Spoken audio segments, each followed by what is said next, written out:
There are some truths so disturbing that even science turns its back on them, and the Brennan brothers of Millfield Township, Kansas, were one such truth. Good evening, and welcome to tonight's story. I want you to settle in, perhaps dim your lights, and prepare yourself for something that will stay with you long after these words fade into silence. What I'm about to share with you is not fiction, though I sometimes wish it were. It's a tale that has haunted the prairies of Kansas for over a century, whispered in hushed tones around kitchen tables, and passed down through generations like a terrible inheritance. My name is irrelevant to this story, but my connection to it is not. I am a collector of forgotten histories, drawn to the corners of our past that polite society prefers to ignore.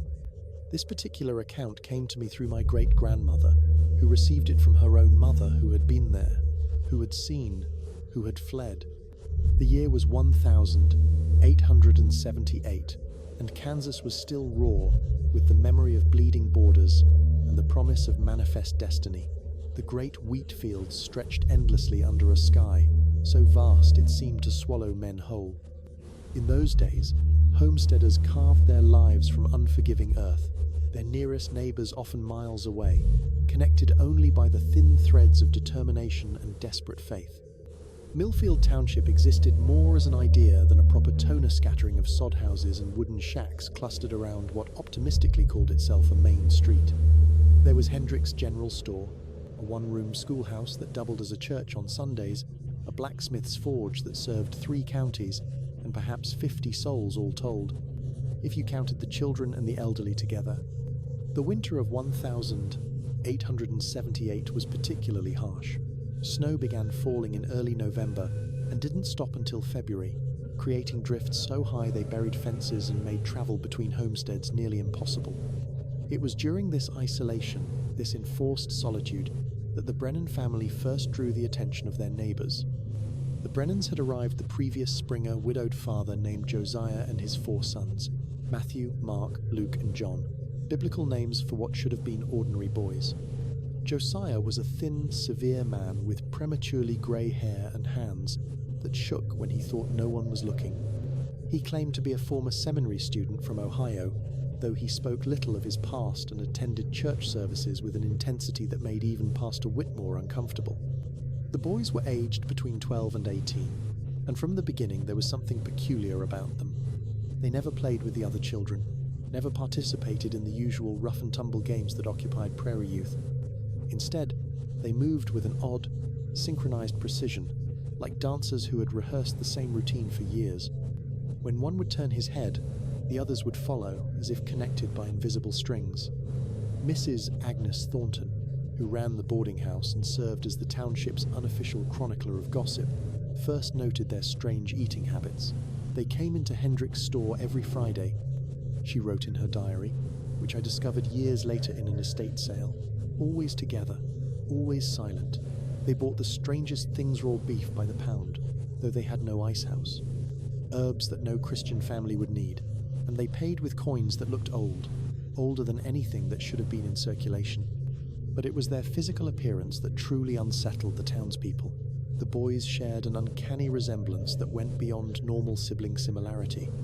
They had the same pale, almost translucent skin, the same dark circles under their eyes, the same way of tilting their heads when listening.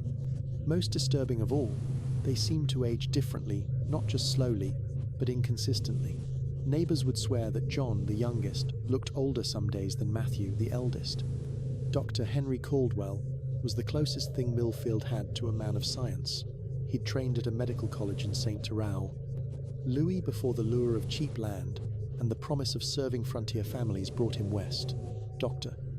Caldwell was a rational man, someone who believed in observation, diagnosis, and treatment based on empirical evidence, but even he struggled to explain what he witnessed at the Brennan homestead. The first incident occurred in December, during the worst of the blizzard. Young Sarah Mitchell, the blacksmith's daughter, had taken ill with what appeared to be consumption. Her fever spiked so high that her parents feared for her life, and they sent word through the snow to Dr. Caldwell. He arrived at their cabin late one evening, expecting to find a dying child. Instead, he found Sarah sitting up in bed, looking healthier than she had in months. Her parents were bewildered but grateful, explaining that the Brennan boys had visited earlier that day. They'd asked to see Sarah, claiming they had experience with such illnesses. Josiah had remained outside, but his 4 sons had entered the cabin and spent perhaps an hour with the girl. "They didn't do anything I could see," Mrs. Mitchell told the doctor. "Just sat around her bed, holding hands in a circle. They hummed something, not a hymn, something else. Something that made my skin crawl. But when they left, Sarah's fever had broken." Dr. Caldwell examined Sarah thoroughly and found no trace of consumption in her lungs. This should have been cause for celebration, but something about the girl's recovery disturbed him. She was too healthy, too vibrant, as if she'd gained more than she'd lost. And there was something different about her ISA depth that hadn't been there before, as if she'd seen things a 12-year-old girl should never see. Word of Sarah's miraculous recovery spread quickly through the isolated community. By January, other families began seeking out the Brennan boys, always for the children's sick children, injured children, children who seemed to be fading away from the harsh realities of frontier life. And always, the children recovered. But with each recovery came subtle changes. The children became more withdrawn, more serious. They lost interest in their usual games and activities. Most unsettling of all, they began to move with that same synchronized precision that characterized the Brennan boys, as if they were learning to dance the same strange dance. Pastor Whitmore was the first to voice what many were thinking. During his Sunday sermon in late January, he spoke about false prophets and the dangers of seeking miracles outside of God's grace. He never mentioned the Brennans by name, but everyone understood. "Be wary," he warned, "of those who offer healing without prayer, who work their wonders in ways that do not honor the Lord." But desperation makes skeptics of the faithful and believers of the rational. When little Thomas Henderson fell through the ice of Miller's Pond and emerged blue and lifeless, his parents didn't hesitate to send for the Brennan boys. They arrived within hours, despite the treacherous conditions, as if they'd known before being summoned. This time, Dr. Caldwell insisted on being present. He wanted to observe their methods, to understand how 4 untrained boys could consistently achieve what he, with all his medical training, sometimes could not. What he witnessed in the Henderson cabin challenged everything he believed about medicine, about science, about the natural order of things. The Brennan boys arranged themselves around Thomas's still form, joining hands as they had with Sarah Mitchell, but this time, Dr. Caldwell was close enough to see what Mrs. Mitchell had not. As they hummed their strange, wordless tune, something shifted in the air itself. The temperature in the room dropped noticeably, and shadows seemed to gather around the boys, growing deeper and more defined despite the flickering lamplight. Not metaphorically, not gradually, but visibly and immediately. Their skin took on that same translucent quality that marked the Brennan boys. Their movements became perfectly synchronized. Most horrifying of all, they began to age just as the Brennan boys had, but in reverse, growing younger and younger, until some appeared to be mere infants despite their original ages. The adults tried to intervene, to break up the circle, to silence the humming, but as they approached their children, they found themselves aging rapidly. Hair whitened, skin wrinkled, backs bent with the weight of accelerated years. The life force was flowing from parents to children, just as it had flowed from the Brennan boys to their patients. Only Dr. Caldwell, perhaps protected by his scientific skepticism, or perhaps by simple luck, managed to escape the immediate effects. He ran from the Henderson cabin into the April evening, leaving behind a scene that would haunt him for the rest of his considerably shortened life. Behind him, the humming continued, joined now by adult voices as the parents aged beyond their years and their children grew impossibly young. The sound carried across the prairie, reaching the Brennan homestead where Josiah and his 4 sons stood in their doorway, smiling with satisfaction at their completed work. By morning, silence had returned to Millfield Township. Dr. Caldwell, who had spent the night hiding in his own root cellar, emerged to find a town transformed. The Henderson cabin stood empty, its door swinging in the breeze. No smoke rose from any chimney, no voices called across the settlement. He found them eventually, all of them, in the one-room schoolhouse. They sat in perfect circles, children in the center, adults in an outer ring, all holding hands, all silent. They appeared to be sleeping, but their breathing was so shallow as to be almost imperceptible. Their ages had been redistributed in ways that defied natural law.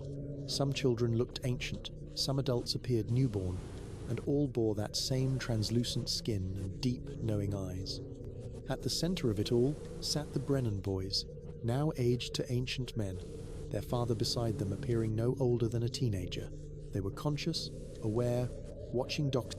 Caldwell with expressions of mild interest, as if he were a curious specimen they hadn't expected to encounter. Matthew Brennan, now white-haired and bent with age, spoke in a voice like rustling autumn leaves. "You see now, Doctor. You understand what we are." Dr. Caldwell found his voice, though it came out as barely a whisper. "What are you?" "We are what becomes necessary when the natural order fails," Matthew replied. "When children die too young, when parents live too long, when the balance tips too far in either direction, we restore equilibrium." "By stealing lives?" "By redistributing them. Nothing is lost, Doctor. Nothing is wasted. Life continues, just in different arrangements." Dr. Caldwell looked around at the silent circles of his neighbors, at children who had gained decades and adults who had lost them. "This isn't natural. This isn't right." Josiah Brennan, wearing the face of a 17-year-old but speaking with the authority of ages, smiled sadly. "Nothing about this land is natural, Doctor. You people came here and imposed your will on a place that had its own laws, its own ways of maintaining balance.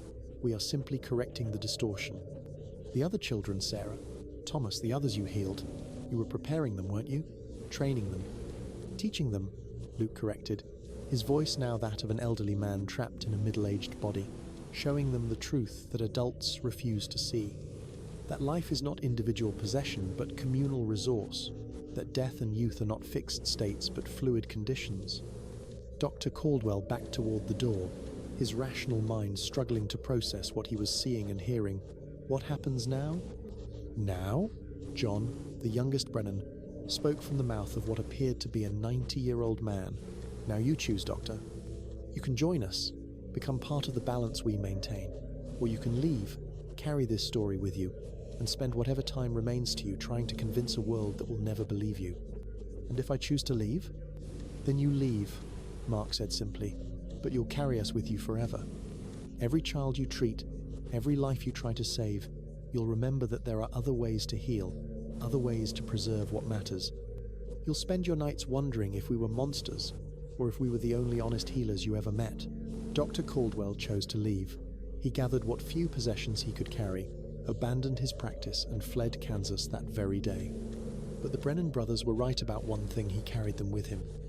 He spent the remaining years of his life documenting what he'd witnessed, sending letters to medical colleges, scientific societies, and government agencies. His reports were dismissed as the ravings of a man driven mad by frontier isolation.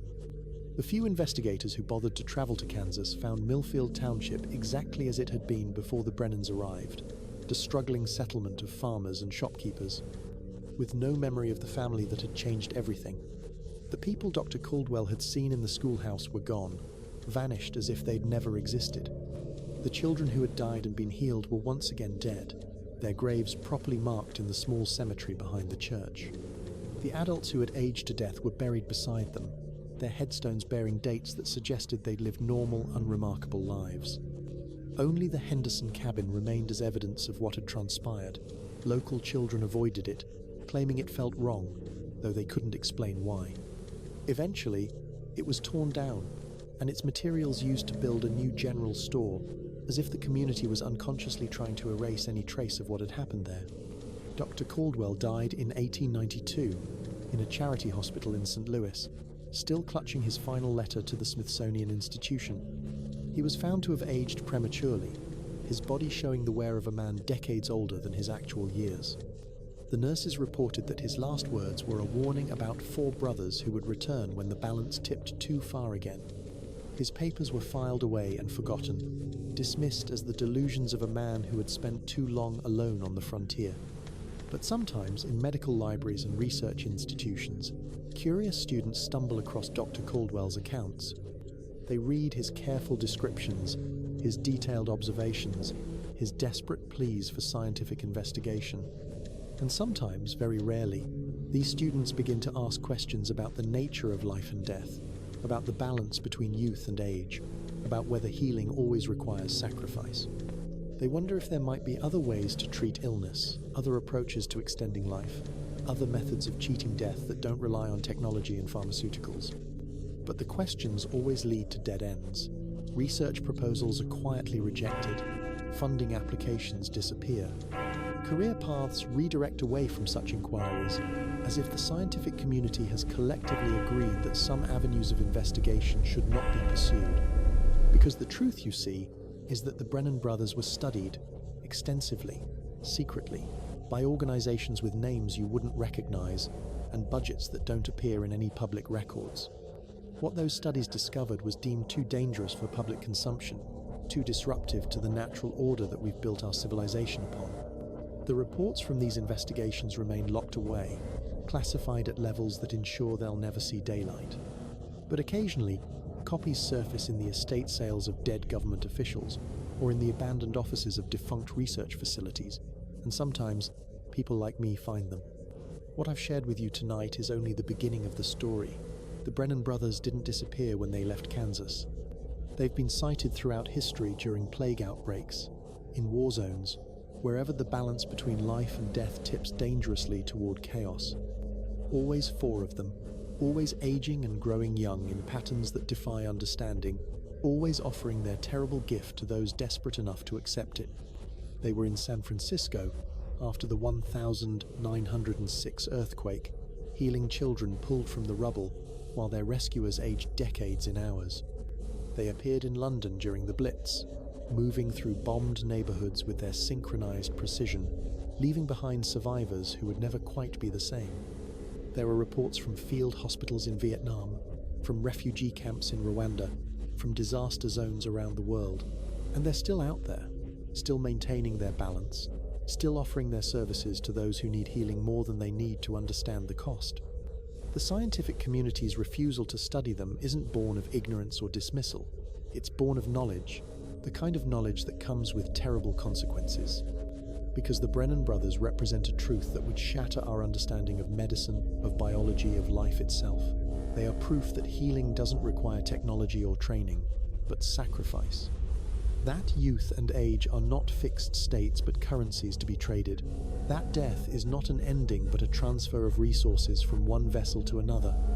This is knowledge that would destroy the foundations of modern medicine, render obsolete entire industries, and force humanity to confront the possibility that we've been approaching the questions of life and death from entirely the wrong direction. So the brothers remain unstudied, officially. Their methods remain unexplored, their gifts remain unacknowledged, and children continue to die from diseases that could be cured if only we were willing to pay the price the Brennan brothers demand. But perhaps that's for the best. Perhaps some truths are too dangerous to be known, some powers too terrible to be wielded, some balance too delicate to be disturbed.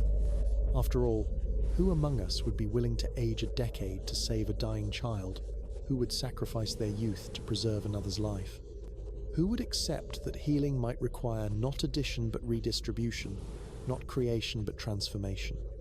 The Brennan brothers know we lack such courage. They know we prefer our medicine sanitized, our healing separated from its cost, our miracles explained in terms that don't challenge our fundamental assumptions about how the world works. And so they wait, patient as the prairie wind, constant as the Kansas sky, ready to restore the balance whenever it tips too far, whenever the natural order fails too completely to sustain itself. They're waiting still, somewhere out there in the places where civilization grows thin and desperate need overwhelms rational thought. Four brothers move in perfect synchronization, aging and growing young in patterns that mock our understanding of time itself. And sometimes, on quiet nights when the wind carries strange harmonies across empty fields, those who know their story can hear them humming, calling, offering their terrible gift to anyone brave enough or desperate enough to accept it. The choice, as it always has been, remains ours.